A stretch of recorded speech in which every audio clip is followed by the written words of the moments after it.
अस्सलाम वालेकुम। आज का हमारा सवाल नंबर है 3। अब यहाँ पे हमें x प्लस 1/x की वैल्यू जो है वो ये 1/2 मिली हुई है हमें। ठीक है।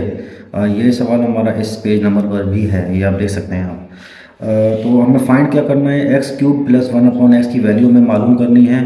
तो जिस तरह हम लोग पिछले सवालों में समझ के आए हुए थे कि हम ये फार्मूले को पहले एडजस्ट कर रहे हैं, तो यहाँ एक दफ़ा दोबारा समझा देता हूँ कि ये हमारा यहाँ प्लस की साइन है ना, तो इस वजह से हम अलजेब्रा का जो क्यूबिक मतलब फार्मूला है वही हम यूज़ करेंगे जो प्लस वाला है। एक माइनस वाला भी है और एक प्लस वाला भी है, तो यहाँ क्योंकि प्लस की साइन है तो इस वजह से हम ये यहाँ सिर्फ प्लस वाला ही यूज़ करेंगे। तो वो फार्मूला क्या होता है, वो होता है a प्लस बी का अगर होल क्यूब हो तो आपका a cube plus 3a² b plus 3ab² plus b cube के बराबर होगा।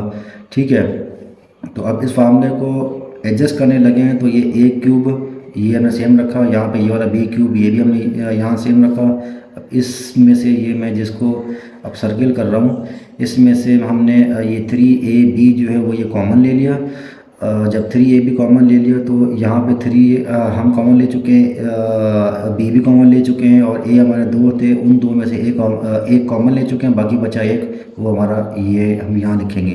तो इस टर्म में से भी ये हमारा 3 और a हम दोनों कॉमन ले चुके हैं और b हमारे पास दो थे, उन दो में से एक भी कॉमन ले लिया, फिर बाकी बचा एक b जो कि हमारा यहाँ लिखा हुआ है। ठीक है। तो अब ये मज़ीद क्या होगा, मज़ीद मैंने यहाँ आप लोगों को समझाने के लिए ये a क्यूब और फिर प्लस b क्यूब ये हमने एक जगह रख दी हैं, यानी कि रीअरेंज किया है, और ये वाली टर्म हमने एक जगह रख दी है। तो अब हमें एक्चुअली चाहिए क्या, हमें a cube plus b cube, तो वो हमने यहाँ लिख दिया। अब ये वाली पूरी टर्म मैं इसको हाईलाइट कर देता हूँ, ये वाली पूरी टर्म यानी कि plus 3ab a plus b, इसको हम इक्वल टू की साइन के उस तरफ जंप कराएंगे। तो जब उस तरफ जंप कराएंगे तो ये आइटम यहाँ पे अब इस तरफ हमारी प्लस में थी, तो जब वहाँ जाएगी तो ये आइटम माइनस में हो जाएगी। ये आप देख सकते हैं अंदर, ये हमने को लिख दिया, और ये हमारी सेम रही, और ये a cube plus b cube ये हमारा सेम रहा यहाँ पर। तो अब यहाँ पर जस्ट इसको रीअरेंज किया है, ये हमने a cube plus b cube हमने यहाँ अब पहले लिख दिया है, और इस वाली टर्म को हमने बाद में लिख दिया। तो बात एक ही है, चाहे आप इसको यूँ लिखो या फिर इस तरह लिखो, बात एक ही है। तो अब होगा ये कि अब यहाँ पे ये x जो है इसको हम a कंसीडर कर लेते हैं, यानी कि ये हमने यहाँ लिख भी दिया है, और 1/x को जो है वो हम b कंसीडर कर लेते हैं। तो अब जहाँ जहाँ पे इस फार्मूले में a है वहाँ पे हम ये x रखते जाएंगे, और जहाँ जहाँ इसी फार्मूले में b है वहाँ पे हम 1/x रखते जाएंगे।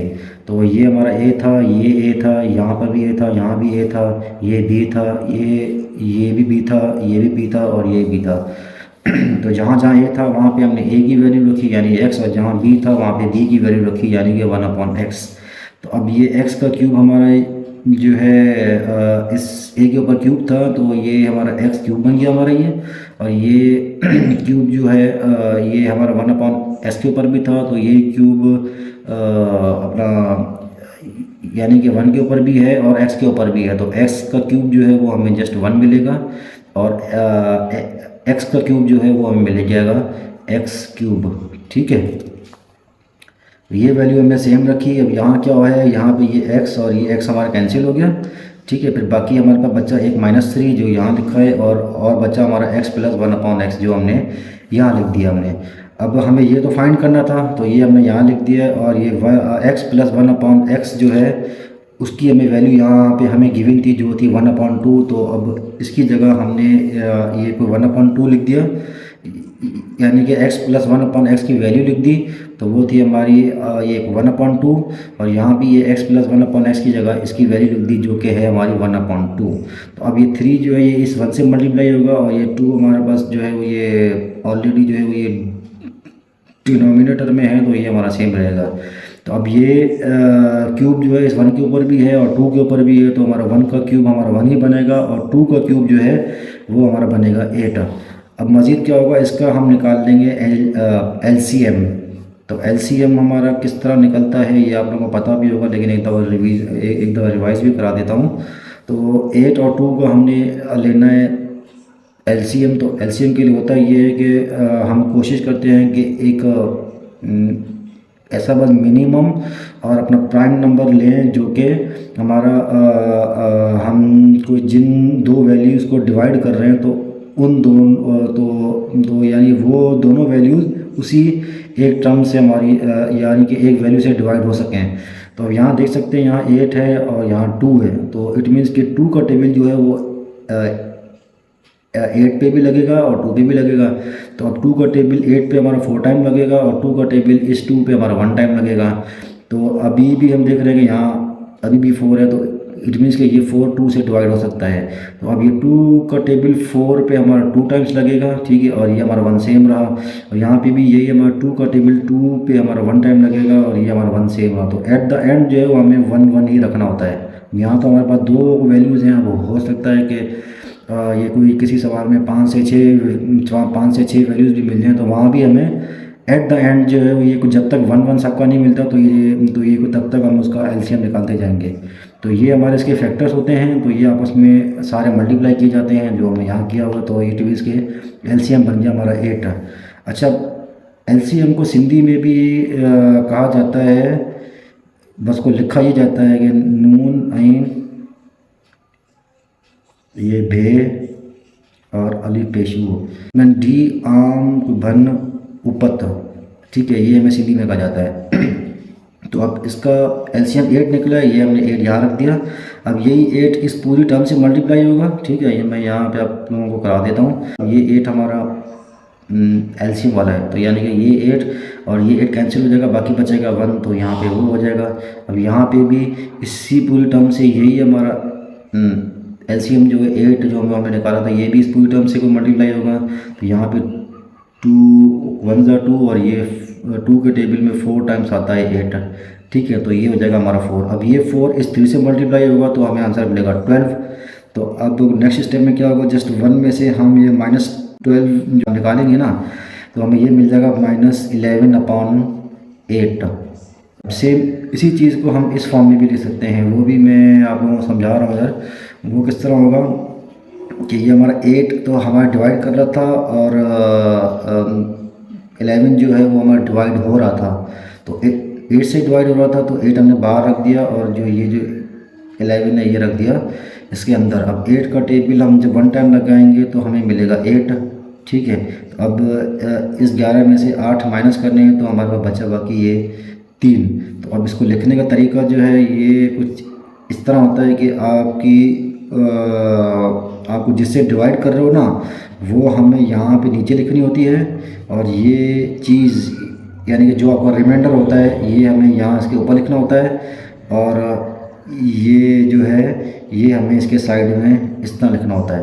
तो इट मीन्स कि हम इसको भी इस तरह लिख सकते हैं, लेकिन अब ये भी आपका माइनस में ही आएगा, ठीक है ना, क्योंकि ये हमारी टर्म माइनस में थी। तो ये तो था इसका आंसर। तो अब चेक करते हैं कि इसका आंसर सही है भी कि नहीं। तो ये हमारा सवाल था, ठीक है। यहाँ पे ये x + 1/x की जो है वो ये वैल्यू मिली हुई थी, जो थी हमारी 1/2, और x³ + 1/x³ जो है वो हमें फाइंड करना था, वो हम फाइंड कर चुके थे, वो हमें मिला था -11/8। तो ये हमारा था आंसर। अब चूँकि यही फार्मूला हमने इसको सॉल्व करने के लिए यूज़ किया था, अब इसी फार्मूले में इन दोनों की वैल्यूज़ पुट करते हैं तो देखते हैं कि हमारी ये दोनों साइड्स इक्वल आती हैं कि नहीं। अगर इक्वल आएँ तो इट मीन्स कि हमारा आंसर ठीक है, बाकी नहीं आई तो हमने कहीं ना कहीं मिस्टेक की है। तो अब यहाँ ये है कि इस x को हम a मान लेते हैं, ठीक है, इस 1/x को हम b मान लेते हैं। तो हमने ये फार्मूला चूँकि यूज़ किया था, तो इसमें जहाँ पे a है वहाँ पे x रखते जाएंगे, जहाँ b है वहाँ 1/x रखते जाएंगे। अब देखें यहाँ पे a था तो x रखा है, यहाँ b था तो 1/x रखा है, यहाँ पे ये a था, ये b था, यहाँ पे ये a था और ये b था, यहाँ पे ये a था और ये b था, और ये b था हमारा, ठीक है। तो सबसे पहले तो आप इन दोनों को कैंसिल करो आप, क्योंकि ये दोनों आपस में डिवाइड हो रहे हैं, ठीक है। तो अब इस x के ऊपर क्यूब है, ये हमारा x³ बनेगा, और ये क्यूब जो है वो इस 1 के ऊपर भी है और x के ऊपर भी है। तो तो जब 1 का क्यूब निकालेंगे वो हमें 1 मिलेगा, और x का क्यूब हमारा x³ रहेगा हमारा, ठीक है। तो ये चीज़ हमने सेम रखी। तो यहाँ चूँकि ये x और ये x हमारे कैंसिल हो गए थे, फिर अपने बाकी बचा -3 और ये वाली टर्म, तो यहाँ भी हमने जस्ट वही लिखी है, ठीक है। तो अब एक्स क्यूब प्लस 1/x की जो है वो ये वैल्यू हम फाइंड कर चुके थे, जो कि थी हमारी -11/8।